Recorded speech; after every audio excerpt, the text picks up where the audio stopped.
बने रहिएगा हमारे YouTube चैनल पे घनश्याम भट्ट आजमगढ़िया पे। हमारे आपके सामने आ रहे हैं उत्तर प्रदेश के माननीय योगी आदित्यनाथ जी, और आप सभी लोग से यही आग्रह करूंगा कि आप आजमगढ़िया चैनल में बने रहिएगा, घनश्याम भट्ट गीत में बने रहिएगा, क्योंकि पेड़ लगाओ, पर्यावरण बचाओ और जलवायु परिवर्तन से बचो। तो यही संदेश है, यही नारा है।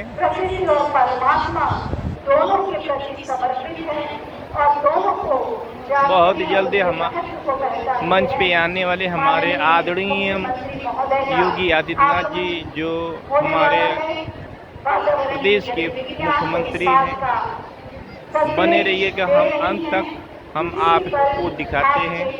ऐतिहासिक आयोजन में एक पेड़ मां के नाम और लक्ष्य है 33 करोड़ से अधिक वृक्षों का एक दिन में पौधारोपण की तैयारी हम सब इतने समय से कर रहे थे।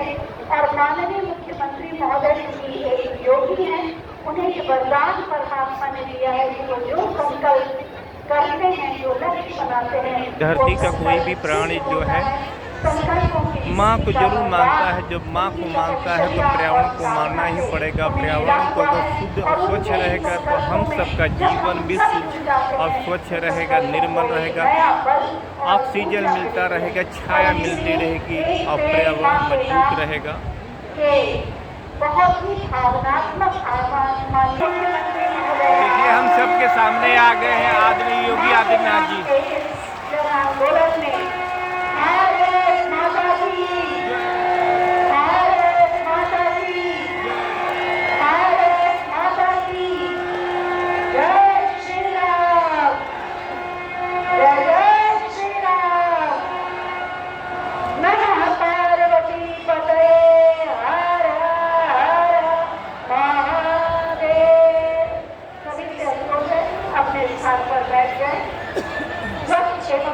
पर्यावरण के लिए एक पेड़ मां के नाम के इस अभियान में, जिसमें संकल्प है 33 करोड़ से अधिक पौधारोपण का, आज के इस ऐतिहासिक आयोजन में हम माननीय मुख्यमंत्री महोदय का निडर से स्वागत करते हैं, अभिनंदन करते हैं। आप सब तालियों के प्रणाम से एक बार स्वागत करें। स्वागत की इस परंपरा में मैं प्रभारी मंत्री माननीय अनिल राठौर जी से अनुरोध करूंगी कि हम सब की ओर से शॉल और स्थिति चिन्ह प्रदान करके माननीय मुख्यमंत्री महोदय का स्वागत करें, और आप सब तालियों के माध्यम से अपनी भावनाओं को मंच तक पहुंचाएंगे। और इसके बाद वन एवं पर्यावरण राज्य मंत्री माननीय श्री कृष्णपाल मलिक जी स्वागत करेंगे माननीय मुख्यमंत्री महोदय का स्मृति चिन्ह प्रदान करके। और भारतीय जनता पार्टी के पदाधिकारियों की ओर से, कार्यकर्ताओं की ओर से दोनों आजमगढ़िया चैनल में बने रहिएगा, क्योंकि आजमगढ़ पूर्वांचल से जुड़ी सभी बातें आप तक पहुंचाई जाएगी। बहुत बहुत धन्यवाद आप सभी का। क्योंकि पूर्वांचल के हित और आजमगढ़ के हित में ही है आप सबके सामने चैनल। माननीय श्री कृष्णपाल मलिक जी से अनुरोध करूंगी कि वो अतिथियों का स्वागत करें।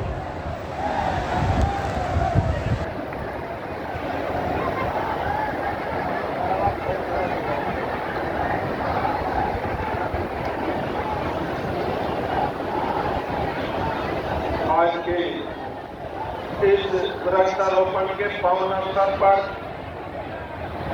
हमारे बीच हमारे प्रदेश के मुखिया, हम सबके रखवाले आदरणीय मुख्यमंत्री जी, हमारे साथ ही उत्तर प्रदेश में मंत्री अनिल राठौर जी, नरेंद्र सिंह जी,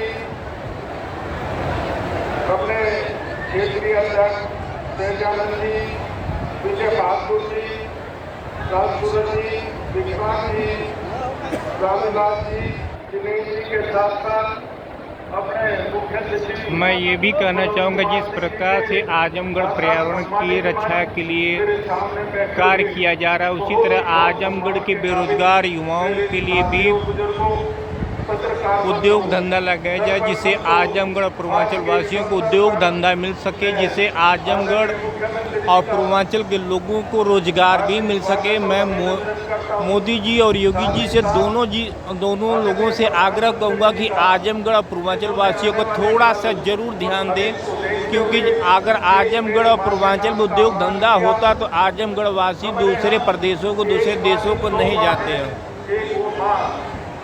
आप लोगों का अपना क्या राय विचार, अपना भी राय विचार कमेंट करके बताइएगा। तो चलेगा।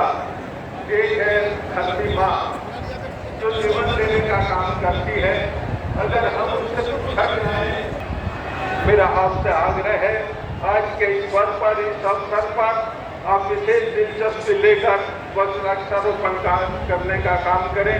मैं आदरणीय मुख्यमंत्री जी का भी आभार व्यक्त करना चाहूँगा, जिनकी प्रेरणा की वजह से, आशीर्वाद की वजह से ये वृक्षारोपण आज जन आंदोलन बन चुका है। हम सब पर्व के रूप में इसको मना रहे हैं। और इतना ही नहीं, वृक्षारोपण ही नहीं, वनजीव को आदरणीय मुख्यमंत्री जी का जो प्यार और आशीर्वाद मिला, हम सबको जहाँ प्यार और आशीर्वाद मिला, उसी की वजह है कि हर विषय पर वो कानून व्यवस्था हो गया, वृक्षारोपण हो। आज हम हिंदुस्तान में पहले नंबर। उत्तर प्रदेश का आजमगढ़ वह पावन भूमि जहाँ ऋषि चंद्रमा, दत्तात्रेय और दुर्वासा के आश्रम आज भी हमारी सांस्कृतिक विरासत के अमिट स्तंभ बने हुए हैं। इन तीनों तपस्थलों से जुड़कर बनी है एक अद्वितीय आध्यात्मिक और पौराणिक यात्रा। अनेक नदियों की प्रवाह स्थल रही है, जिसमें तमसा नदी को विशेष महत्व प्राप्त है। महाभारत काल से जुड़े इन आश्रमों में ऋषि दुर्वासा का आशीर्वाद, दत्तात्रेय का पर्यावरणीय संदेश और नवग्रहों में पूज्य ऋषि चंद्रमा की दिव्यता आज भी श्रद्धालुओं को आकर्षित करती है। वर्षों तक चंद्रमा ऋषि आश्रम के पास बहने वाली तमसा नदी अपनी पूर्व गरिमा की छाया मात्र बनकर रह गई। नदी में भारी मात्रा में गाद जमा हो चुकी थी। प्लास्टिक और कचरे ने उसके प्रवाह को बाधित कर दिया था। इस क्षय को पलटने के लिए जिला प्रशासन ने जन सहयोग से 2 माह तक चलने वाले एक व्यापक स्वच्छता और सौंदर्यीकरण अभियान की शुरुआत की। तमसा और सिल्ली नदी के किनारे 2-2 किलोमीटर की सफाई यह केवल सरकारी प्रयास नहीं था, यह एक जन आंदोलन बन गया, जिसमें समुदाय, स्वयं सेवक, छात्र और पंचायतें भी पूरे मनोयोग से जुटी। इस नव जागरण का प्रतीक बना चंद्रमा ऋषि आश्रम में आयोजित योग दिवस का आयोजन, जिसमें 1000 से अधिक नागरिकों ने भाग लेकर इस पवित्र विरासत को नया जीवन दिया। अब 2 जुलाई 2025 को एक विशाल वृक्षारोपण अभियान होने जा रहा है, जिसके अंतर्गत तमसा नदी के तट पर 63,270 पौधे रोपे जाएंगे, जिससे यह पौराणिक स्थल हरियाली से आच्छादित हो उठेगा। प्रशासन का अगला लक्ष्य है तमसा नदी को स्वच्छ और प्रदूषण मुक्त बनाए रखने के लिए दीर्घकालिक समाधान लागू करना, ताकि यह नदी अपनी खोई हुई गरिमा को पुनः प्राप्त कर सके और आजमगढ़ की पवित्र जीवन रेखा बनी रहे। आज यह पुण्य भूमि फिर से अपनी पहचान पा रही है, आस्था, स्वच्छता और पर्यटन के उज्जवल भविष्य की ओर अग्रसर है। परिवर्तन की यह यात्रा आरंभ हो चुकी है। आइए हम सब इसका हिस्सा बने और अपनी आध्यात्मिक धरोहर को फिर से जीवंत करें।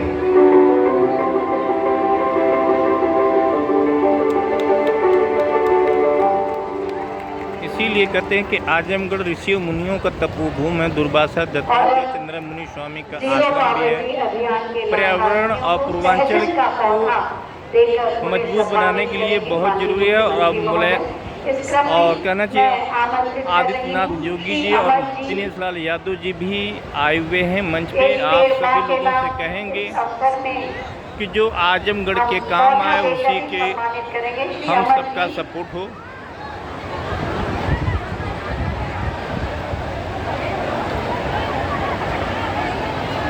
श्रीमती रिंकू देवी,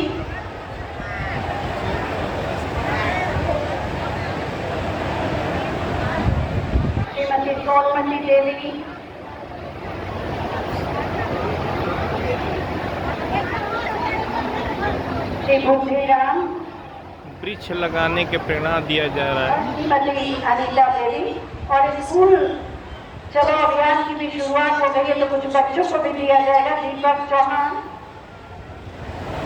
सहजन का पौधा, ताकि ये पीढ़ी भी जागरूक हो।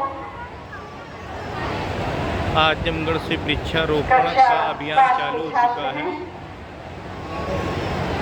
बने रहिए घनश्याम आजमगढ़िया चैनल में और अगर आप ताली बजाते रहिए तो बच्चों का उत्साह बढ़ेगा। सकीना बदर कक्षा 8 की छात्रा, चॉकलेट और पौधा,